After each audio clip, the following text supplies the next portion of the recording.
Hello friends, बहुत बहुत स्वागत है आपका पाइथन के इस कोर्स में और मैं हूं आपका दोस्त सौरभ शुक्ला। दोस्तों, आज हम लोगों को देखना है बिटवाइज ऑपरेटर्स।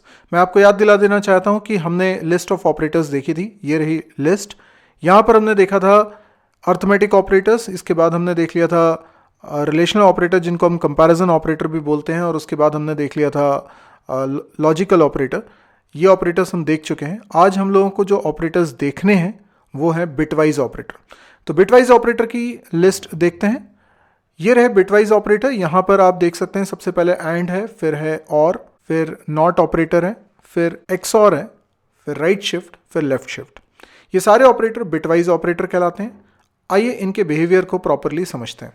सबसे पहली बात तो हम ये समझ लें कि बिटवाइज ऑपरेटर क्या होते हैं। बिटवाइज ऑपरेटर वो ऑपरेटर होते हैं जो बिट्स पर काम करते हैं। बिट्स का मतलब होता है 0 एंड 1। मैं बाइनरी नंबर नहीं बोल रहा हूं, जैसे 1 0 1 0, ये एक बाइनरी नंबर है, लेकिन इसमें 4 अलग अलग बिट्स हैं।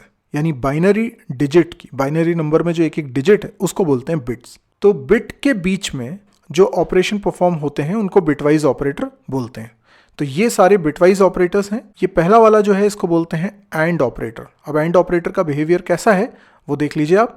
0 एंड 0 रिजल्ट आएगा 0, 0 एंड 1 रिजल्ट आएगा 0, 1 एंड 0 रिजल्ट आएगा 0, 1 एंड 1 रिजल्ट आएगा 1। इसी तरीके से हम और का बिहेवियर भी समझ लेते हैं। आपने लॉजिकल ऑपरेटर्स पढ़े हैं, वहां पर भी नाम एंड और थे, लेकिन वहां पे आप स्पेलिंग में लिखते थे, वर्ड में लिखते थे एंड स्मॉल केस लेटर में। लेकिन यहाँ पर ये एंड सिंबल है, इसलिए आपको अंतर समझने में ध्यान में रहेगा कि कौन सा बिटवाइज ऑपरेटर है और कौन सा लॉजिकल ऑपरेटर है। यहाँ पर हम देख रहे हैं 0 और 0 रिजल्ट आएगा 0, 0 और 1 रिजल्ट आएगा 1, 1 और 0 रिजल्ट आएगा 1, 1 और 1 रिजल्ट आएगा 1। इसके बाद पहले मैं एक्सऑर ऑपरेटर के बारे में बता देता हूँ। एक्सऑर ऑपरेटर में क्या होता है, 0 एक्सऑर 0 रिजल्ट आएगा 0, 0 एक्सऑर 1 रिजल्ट आएगा 1, 1 एक्सऑर 0 रिजल्ट आएगा 1, 1 एक्सऑर 1 रिजल्ट आएगा 1। यानी एक्सऑर में क्या होता है, जब दोनों अपोजिट होंगे तो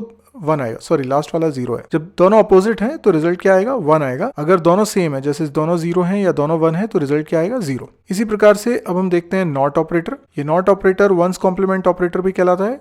इसमें ये यूनरी ऑपरेटर है, तो अगर 0 पे लगा है तो रिजल्ट आ जाएगा 1, 1 पे लगा है तो रिजल्ट आ जाएगा 0, यानी इन्वर्ट कर देगा। इसके बाद फिर हम देखेंगे राइट शिफ्ट और लेफ्ट शिफ्ट। ठीक है, एक एक करके हम समझते हैं। सबसे पहले एंड ऑपरेटर समझ लेते हैं। जैसे एक सिंपल सा क्वेश्चन है 5 एंड 6। तो 5 क्या है, 1 0 1। देखिए 5 का मैंने बाइनरी किया है, 6 का बाइनरी करता हूँ 1 1 0। अब हमको क्या करना है, बिट्स के बीच में, करस्पॉन्डिंग बिट्स के बीच में एंड ऑपरेशन परफॉर्म करना है। यानी आपने दोनों का पहले तो बाइनरी कर लिया, फिर उनके करस्पॉन्डिंग बिट्स, यानी इसकी पहली बिट और मतलब राइट टू लेफ्ट की तरफ मैं बिट्स को देख रहा हूँ। राइट मोस्ट जो बिट है इसकी और इसकी जो राइट मोस्ट बिट है, इनके बीच में मैं ऑपरेशन परफॉर्म करता हूँ एंड। आप अभी एंड के बारे में समझ चुके हैं, एंड का बिहेवियर कैसा है। तो आप इसको देखकर बताइए कि 1 एंड 0 क्या आएगा। 1 एंड 0 0 आएगा, 0 एंड 1 कितना आएगा, 0 आएगा, 1 एंड 1 कितना आएगा, 1 आएगा। तो ये क्या होता है, ये 4 होता है। यानी आप इसको कन्वर्ट करेंगे तो ये 4 हो जाता है। ठीक है, तो इसका आंसर आ गया 4।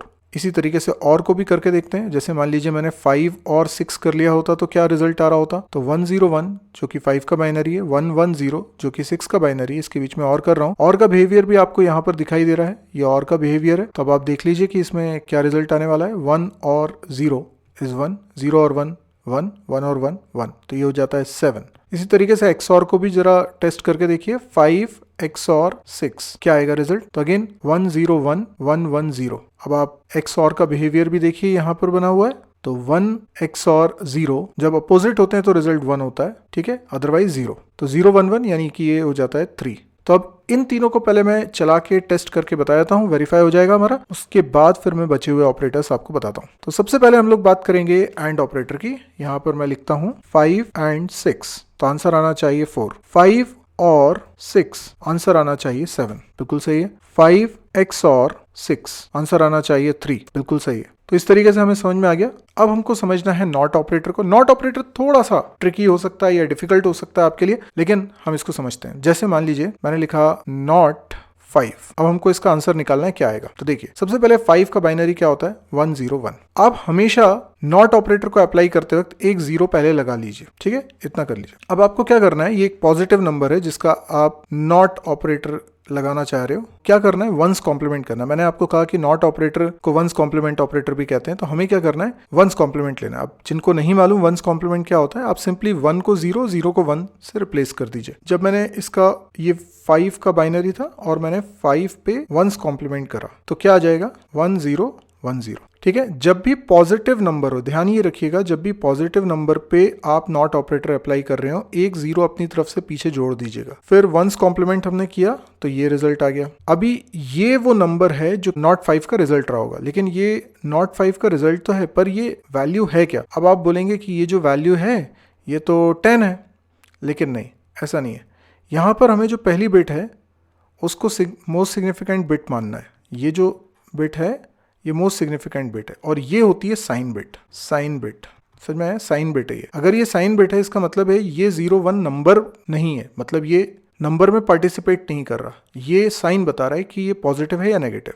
0 का मतलब होता है पॉजिटिव और 1 का मतलब होता है नेगेटिव। ये याद रखिए, 0 का मतलब पॉजिटिव और 1 का मतलब नेगेटिव। तो ये जब 5 मैंने कहा था 5 का बाइनरी करें तो पहले एक 0 लगा दें, इसका मतलब है कि ये साइन बिट आपने लगा दिया जो कि बता रहा है कि पॉजिटिव है। इसीलिए जब आपने वंस कॉम्प्लीमेंट लिया तो ये 1 यहाँ पर हो गया, जिसकी वजह से ये नंबर नेगेटिव हो गया। अब नेगेटिव नंबर कैसे पता करेंगे, क्योंकि नेगेटिव नंबर का बाइनरी कैसे होता है, तो वो 2's कॉम्प्लीमेंट करके स्टोर होता है। ध्यान रखिएगा, किसी भी नेगेटिव नंबर को इंटरनली 2's कॉम्प्लीमेंट करके स्टोर किया जाता है। अब इसकी कहानी थोड़ी सी आपको डिफिकल्ट लग सकती है, पर फिर भी आप समझने की कोशिश करेंगे तो हो जाएगा। मान लीजिए कोई एक नंबर है -k। अब k कुछ भी हो सकता है, k हो सकता है 25, तो ये -25 लिखा हुआ है। ठीक है, तो कोई नंबर है, इसका बाइनरी किया तो लेट्स से B2 आया। मेरी बात समझ में आई? मैं जनरलाइज करके आपको फॉर्मूला बता रहा हूँ। मैंने कहा कि कोई भी नेगेटिव नंबर है, इसका बाइनरी किया तो B2 आया, लेकिन आप नेगेटिव नंबर का बाइनरी नहीं कर पा रहे हैं। क्यों नहीं कर पा रहे हैं? क्योंकि मैंने कहा कि नेगेटिव नंबर सीधे सीधे बाइनरी करके स्टोर नहीं होते, बल्कि 2's कॉम्प्लीमेंट करके स्टोर होते हैं।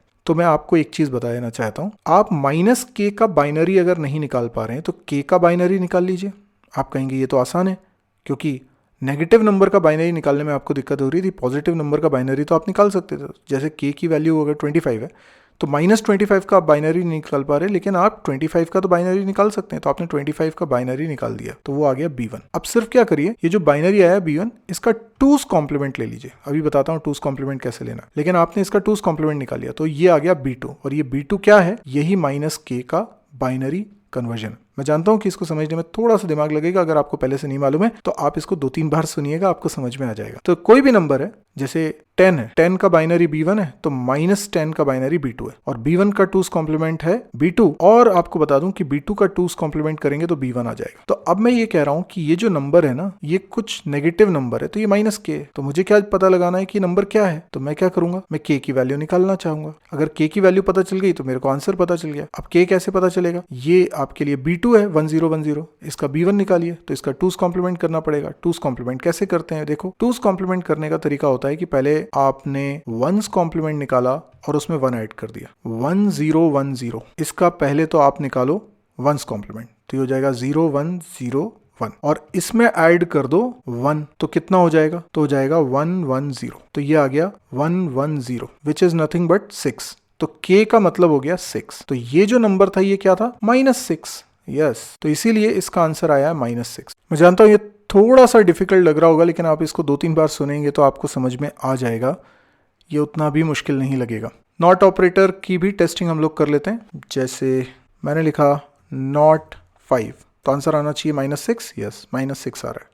अब हमको देखना है अगला operator, that is right shift operator. Okay, right shift operator कैसा होता है, जैसे मैंने लिखा 25 राइट शिफ्ट 2, तो इसका मतलब 25 का आप बाइनरी करेंगे, 2 का नहीं करेंगे। 25 का बाइनरी क्या होता है पहले तो वो समझ लीजिए आप। 25 का बाइनरी होगा 16 8 4 2 1। ओके, ये 25 का बाइनरी है। 25 का मतलब होता है, ये बाइनरी कैसे निकाला मैंने, तो ये 2 की पावर्स हैं, तो ये हो जाता है 16, ये हो जाता है 8 यानी 24, और ये 1 हो जाता है 25। ठीक है, अब इसमें 2 बार राइट शिफ्टिंग करनी है। 2 बार राइट शिफ्टिंग करनी है मतलब मैं इसको मूव करूँगा, मान लीजिए कि ये इतनी ही जगह है हमारे पास, तो इनको मूव करूँगा टुवर्ड्स राइट साइड। तो हर एक वैल्यू अपने से एक आगे वाली प्लेस पे चली जाएगी टुवर्ड्स राइट, और ऐसा कितनी बार होने वाला है, 2 बार। तो एक बार जब ये मूव करेगा तो इस जगह पर नया जो इंट्रोड्यूस होगा दैट विल बी ऑलवेज 0। तो यहाँ 0 आया, ये 1 आगे शिफ्ट हो गया, ये 1 आगे शिफ्ट हो गया, ये 0 आगे शिफ्ट हो गया, ये 0 आगे शिफ्ट हो गया, और एक 1 जो यहाँ से आया था वो चला गया। तो अब ये नंबर बचा, लेकिन ये एक बार शिफ्टिंग हुई, एक बार और शिफ्टिंग करना पड़ेगी, फिर से 0 आएगा, ये 0 आगे चला गया, ये 1 आगे चला गया, ये 1 आगे चला गया, ये 0 आगे चला गया, और ये वाला 0 बाहर निकल गया। ये जो नंबर बचा दैट इज 6, इसीलिए आंसर इसका आएगा 6। ठीक है, करके देखें। 25 राइट शिफ्ट 2। चलिए इसी तरीके से लेफ्ट शिफ्ट भी देख लेते हैं। लेफ्ट शिफ्ट जैसे एक एग्जांपल है 12 लेफ्ट शिफ्ट 3। तो पहले तो 12 का बाइनरी करते हैं। 12 का बाइनरी क्या होगा, देखिए 12 का मतलब हो गया 8 × 12 यानी 1100।